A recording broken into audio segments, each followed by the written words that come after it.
Don James brought his fourth Husky team to Pasadena for the 1991 Rose Bowl, his second meeting against Iowa of the Big Ten Conference. Husky Hall of Famer and All-Pro Warren Moon, who quarterbacked the first James Rose Bowl team, was back on the Washington sideline. And like Moon, sophomore quarterback Mark Brunell was ready for an MVP performance. The Husky defense and special teams picked up where they left off at the end of the regular season. Washington's first points came when Andy Mason blocked this Iowa punt. Dana Hall grabbed it and dashed 27 yards for a touchdown and a 10-0 Husky lead. Washington showed its defensive prowess early. Hawkeye quarterback Matt Rogers spent much of this day under pressure from the likes of Mark Jones and second-team All-America Steve Emptman. Doak Walker Award winner Greg Lewis collected the 15th 100-yard rushing effort of his career with 128 against the Hawkeyes, 44 of them here, which set up a Travis Hansen field goal. Los Angeles native Charles Mincy excited friends and fans with this second quarter pass interception. The first touchdown of his career gave Washington a 19-7 advantage. The Huskies exploded for 23 points in the second quarter. 4th and 1 at the Iowa 5, and Brunell keeps around the left side for 6. The assault continued on the next drive. Brunell took the Huskies back to the end zone in less than a minute, hooking up with split end Mario Bailey for a 22-yard touchdown pass just before the half. 33-7 Washington. The Huskies widened the lead in the third quarter when Brunell dashed to the end zone for the second time. 20 yards and a 39-14 Husky lead.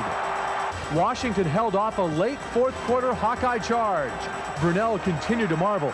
The game's most valuable player tossed his second touchdown pass to Bailey with 5 minutes left, sewing up a 46-34 victory over Iowa. While this was a splendid finish to 1990, center Ed Cunningham looked to the future. I just went in and told the guys, when we come back here next year, well, if we come back here next year, we're going to play for the big one. We're not playing for just Rose Bowl championship. I want to play for #1 rock on my finger. The Washington Huskies, champions of the Pacific 10 Conference and champions of the 77th Rose Bowl.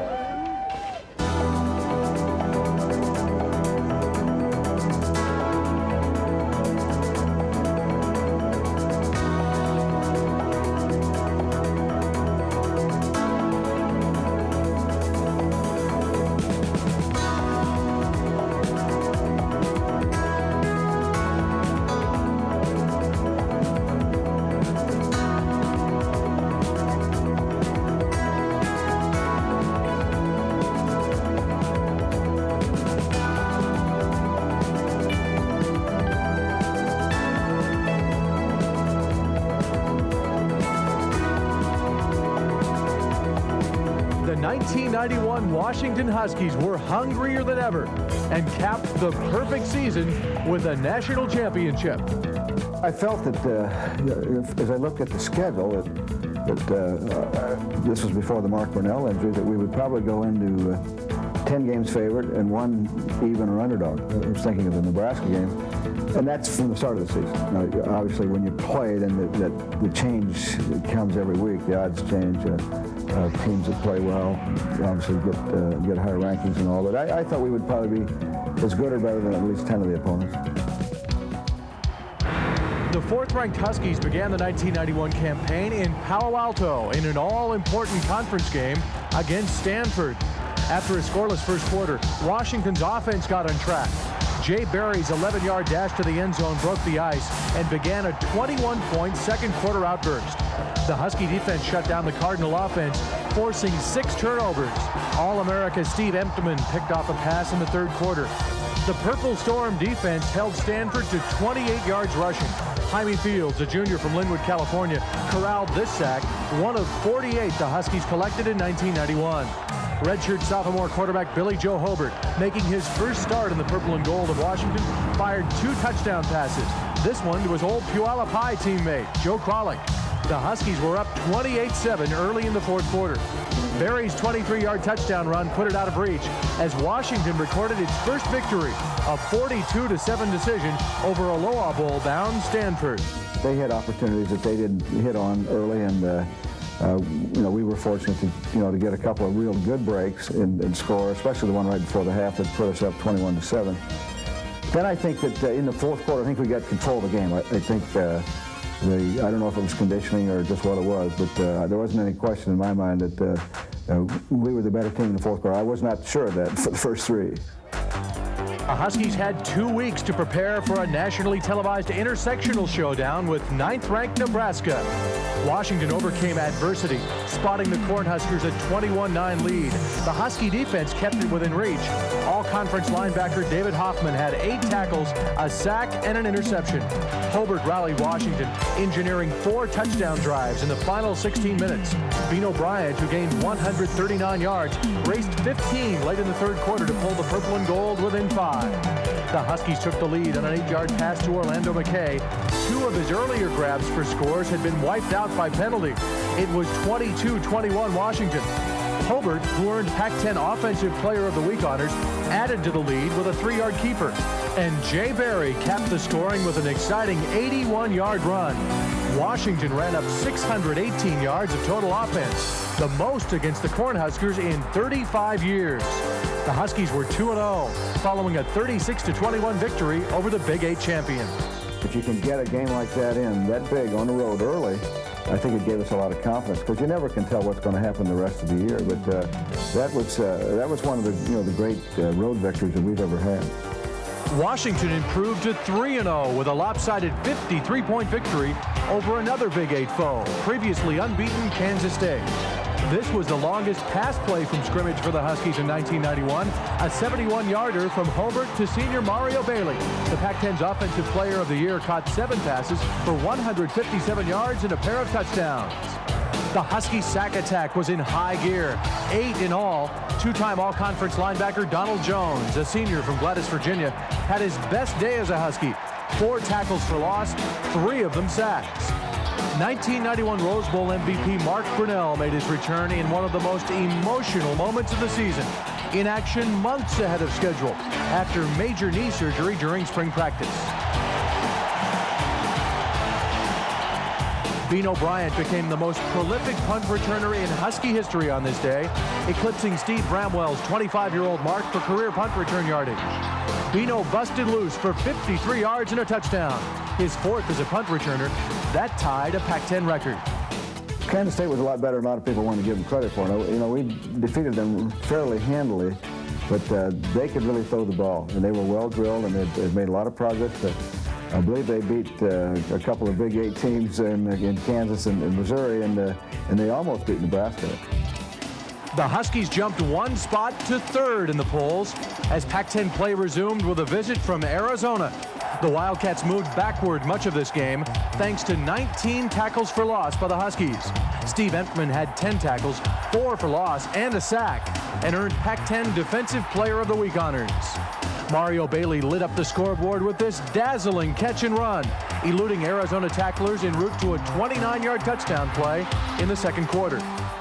Cornerback Walter Bailey, a junior from Portland, Oregon, picked off this pass, dashed 24 yards to the end zone. He led the Huskies with 7 interceptions, returned 2 for scores. Mario showed his athleticism with this diving one-handed grab from Brunell. Bryant found the end zone with the help of the Pac-10's most honored offensive line. Morris Trophy winner Lincoln Kennedy paved the way for Bryant on this 13-yard touchdown run. Washington was 4-0 following a 54-0 victory over Arizona. I think we cut 2 teams this year at a good time, and Arizona was one and Oregon was the other. We cut them with a lot of injuries, and I think that Arizona was, without a doubt, not the same team that they were when they opened up with Ohio State, and we were fortunate. And our guys came to play, and we had a fairly easy victory. First-year head coach Gary Pinkel came to Seattle to face his mentor when Toledo visited Husky Stadium. Mario Bailey had his finest outing in purple and gold, 6 receptions for 170 yards, 3 of them for touchdowns. Bailey caught a Pac-10 best 17 touchdown passes and established new Husky single season and career marks for touchdown receptions. Washington showed why it led the nation in defense much of the season. Honorable mention All-Conference pick Jaime Fields forced this fumble, and Jim Clifford recovered. DeMarco Farr had 2 of his 5 tackles for loss in 1991 against Toledo. One of the season's most unusual plays developed on a passing effort from Mark Brunell to Jay Berry. Berry reversed his field, covered 32 yards to widen the Huskies' lead in the third quarter. Freshman sensation Napoleon Kaufman excited Husky fans every time he touched the football. This 13-yard blitz brought the house to its feet. Washington was 5-0 after its second straight shutout victory. You can never project where the big games will be at the start of the season. And basically what has to happen is you have to win, and that particular opponent has to win. And Cal was undefeated, had two really great come-from-behind victories over UCLA and Arizona. And that really makes the football team. When you can do that, your kids start to work harder, they prepare harder, and they just get better. They start to believe. And so that was a big game. The Rose Bowl was at stake when third-ranked Washington met eighth-ranked California in Berkeley. This game went down to the final play. Junior tailback Jay Berry from North Glen, Colorado, rushed for a career-high 143 yards. He earned Pac-10 Offensive Player of the Week honors for his efforts against the Golden Bears. Berry followed the block of senior co-captain and all-conference center Ed Cunningham to the end zone. It gave Washington a 17-10 lead just before the half. Sophomore defensive end Andy Mason from Longview charged through with one of Washington's 5 sacks. Game tied 17-17 early fourth quarter. Bino Bryant spurts free, turns on his Rockets, and goes 65 yards for the game-winning points. 24-17 Washington. After a penalty took another Husky touchdown off the scoreboard, the defense had to hold, and they did. Final play of the game, Walter Bailey breaks up the pass play in the end zone, and the Huskies take a huge step toward Pasadena with a victory over Citrus Bowl-bound California. Whenever we needed to play, when things got a little scary out there, Bino came through, and I think that's a real credit to his competitive instinct that, some athletes can just do that, and Bino's had a good year of that. The Huskies continued their roll against Northwest rival Oregon. Washington blocked 3 punts during the 1991 season, 2 against the Ducks. Tommy Smith, a junior from Lancaster, California, snuffed out this effort, and it led to the Huskies' first score. Mario Bailey's 11th score of the season eclipsed a 25-year-old school record held by Dave Williams for touchdown receptions in a single season. Steve Entman had 4 tackles, 2 of them for loss. The junior from Cheney finished with a season-high 19.5 tackles for loss, 2 shy of the school record. Sophomore place kicker Travis Hansen, an all-academic Pac-10 selection, booted his longest field goal of the season against Oregon from 44 yards away. Second-team All-Pac-10 safety Shane Palcoa, a junior from Marysville, picked off 3 passes during the season. He returned this one 32 yards to set up another Husky score. Washington upended Oregon 29-7. The Huskies were 7-0.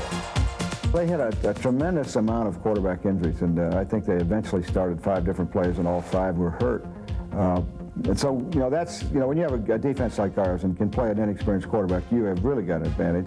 And then the other side of it was that their defensive line was banged up, and they had a very good defense and a very good defensive line. But again, you take 3 or 4 starters out of the defense, it's a whole different unit. Arizona State visited Washington for the annual homecoming game, and alums left happy. Pac-10 All-Academic first-team selection Orlando McKay, a senior from Mesa, Arizona, corralled this first-quarter touchdown catch to fuel the Husky offense. Second-team All-Pac-10 tight end Aaron Pierce became a vital cog in Washington's attack. An able blocker, he also demonstrated fine pass-catching ability. Hobart became the second sophomore quarterback in as many seasons to guide Washington to the Rose Bowl. He earned honorable mention All Pac-10 honors, completing 61% of his passes. He threw for 22 touchdowns and rushed for 5. The Hobart to Bailey connection clicked 7 times against ASU, once for a touchdown. Bailey racked up 139 receiving yards against the Sun Devils. Washington celebrated homecoming with its 8th victory of the season, 44-16. The Huskies had not beaten USC in Los Angeles since 1980. The dry spell ended in early November. Bino Bryant's homecoming was a memorable one. He turned in a performance worthy of Pac-10 Offensive Player of the Week honors, a career-high 158 yards, and a pair of touchdowns. Defensive co-captain Donald Jones throttled down for 5 tackles against the Trojans, 2 for loss, and a sack. Washington went to its bag of tricks in the second quarter. Honorable mention All Pac-10 tailback Matt Jones from Portland, Oregon carried on the fake punt. First down, Huskies. 6 plays later, Bryant was back in the end zone with help from Chris Rongan, Lincoln Kennedy, and all Pac-10 second-team tackles to Pele Malamala. Big day for linebacker David Hoffman from San Jose. 10 tackles, 5 for loss, and a pair of sacks. He was the Pac-10's Defensive Player of the Week. Washington improved to 9-0 with a 14-3 victory over Southern Cal. We've seen this ourselves. We've gone into the SC game and we were decided underdog, and our kids play lights out. You know, they sometimes upset them. 2 times down there, the last 2 times we're down, we went for a go for 2 to beat them. And comparing the teams, we were not as good as them. 2 Rose Bowl teams, and I suspected the same thing. You know, go down there and they could play. They proved they could play against Penn State, and they had some young players. Had some, you know, the deficiencies here and there, but they could get up and have a marvelous group of athletes, and they played us very well. But again, Bino Bryant came through when we needed him. The Huskies' final road trip of the regular season was to Corvallis to meet Oregon State. The Beavers ran the wishbone, and the purple and gold stormed to the football. Jaime Fields batted away the pitch. The play resulted in a safety. Washington scored on 6 of its 8 first-half possessions. Hobart, 14 of 19 passing, 4 touchdowns, 3 to all-conference wide receiver Mario Bailey. Dana Hall, an all-conference cornerback from Diamond Bar, California, blocked this punt to set up another short Husky drive. Steve Entman and co-captain Brett Collins teamed up for this tackle for loss, 1 of 13 the Husky defense registered against Oregon State. Collins also earned all Pac-10 honorable mention recognition. Senior linebacker Chico Fraley, an all-conference first-team pick, recorded 7 of the team record 129 tackles for loss. He picked up 2 of them in Corvallis. The Huskies routed Oregon State 58-6. In doing so, they clinched the Pacific 10 Conference Championship and their 2nd straight trip to the Rose Bowl. The credit there goes back to the players and that they didn't overlook Oregon State. You know, Oregon State hadn't won a game, but we also had the Cal game the week before that video, and they had the ball 40 minutes to Cal's 20, and both offenses scored 3 touchdowns in the game. So we knew that you know, if we get ready to go down there and just think it's going to be a cakewalk and get back on our heels and then let that wishbone get rolling, we'll be in for a long day. But a real credit to our players that they got ready to play. Coaches had a marvelous plan, and they went down there and just took it to them. Washington jumped to number 2 in the national polls in time for the 84th playing of the Apple Cup. The Huskies jumped in front of the Cougars on their first possession. Hobart hooked up with McKay for 69 yards and a touchdown. The Husky defense stifled the Cougars in the second period. All Pac-10 honorable mention middle guard Tyrone Rogers and sophomore DeMarco Farr team up to stop this play. Billy Joe tossed to fullback Darius Turner, a junior from Gardena, California. He high-stepped it in for 6, and Washington was up for good. Donald Jones bust through for a sack, 1 of 7 for Washington this day. Second-team all-conference cornerback Walter Bailey picked off this pass, returned it 27 yards for a touchdown. The opportunistic Huskies turned 36 opponent turnovers into 120 points. Senior co-captain Mario Bailey from Seattle's Franklin High saluted friends, fans, and foes following this touchdown grab. The second quarter assault continued when Jaime Fields wrapped up another 2 points with a safety. The Huskies went on a 29-point run to put it out of reach. Honorable mention all Pac-10 tailback Vino Bryant pranced 21 yards for 6 more. The Huskies' leading rusher closed with a 127-yard effort against the Cougars. Mario Bailey's last performance in front of the hometown fans was a spectacular one. Outstretched for 6, Bailey led the Pac-10 with 1,037 receiving yards. Mark Brunell's keeper punctuated a 56-21 Apple Cup win, the Huskies' 3rd straight victory over the Cougars. The conference championship was settled, but you know, to stay in the national race, plus the fact that it is the Apple Cup, and everybody knows about rival games that you tend to throw out the records and the stats, and the Washington State players have really played us very well in my 17 years, very hard, and so I think that our players, again, they respected Washington State, the ability they had, and the fact they would come in here and play very hard, and they put up a lot of yards against us, but it was a great victory for us. Washington produced its first unbeaten season since 1915. Following the Apple Cup victory, the Huskies paid tribute to friends and teammates. There are 2 reasons for doing this today. One is for the coaches and his team to thank you people for the great support. We appreciate it. The other to honor the 17 seniors for their contributions to the Husky football program with one last run up the Husky Stadium tunnel. The key issue was that this was the team that was involved in the '88 season. Young players, not pleased with the way we played, not pleased with the record and the fact we didn't get in the bowl game.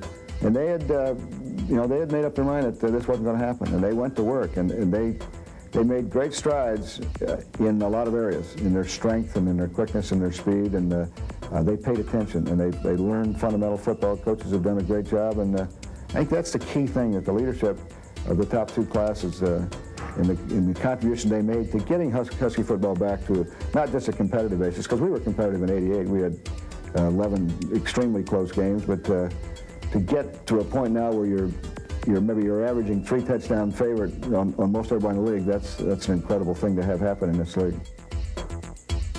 Washington's offense averaged a Pac-10 best 472 yards per game, led by Pac-10 Offensive Player of the Year, Mario Bailey.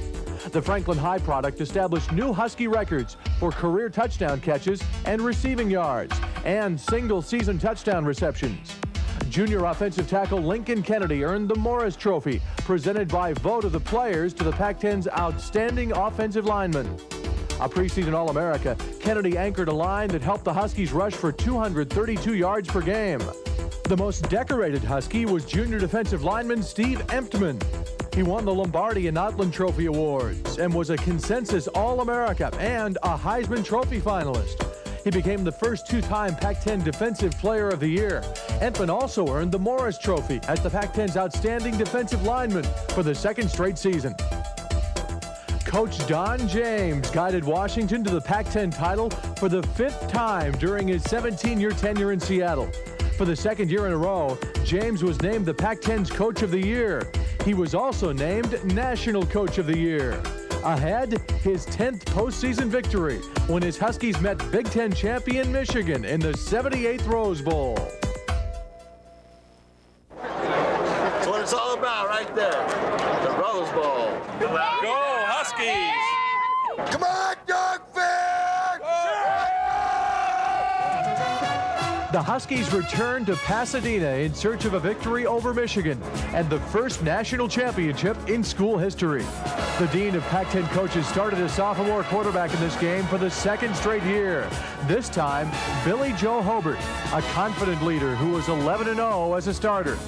They would battle for the national title, Michigan and its Heisman Trophy winner, Washington and its Lombardi and Outland Trophy winner.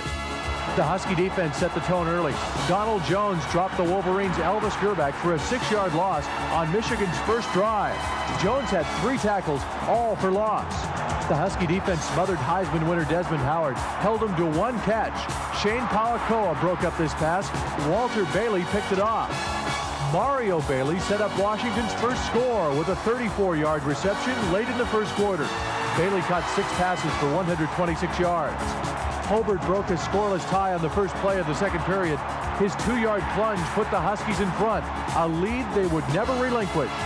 Tight end Aaron Pierce had his best day as a Husky, 7 receptions for 86 yards.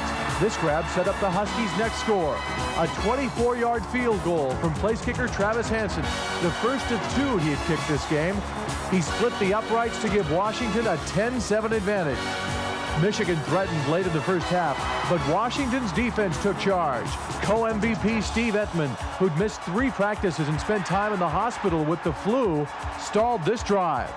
Second half, Hobart marched the Huskies to another scoring drive. The game's co-MVP found freshman Mark Bruner from Aberdeen in the back of the end zone. He towed the line for 6.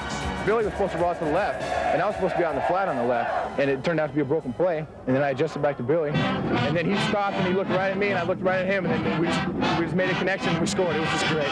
The Huskies added to their lead when Aaron Pierce caught this 2-yard pass from Hobart.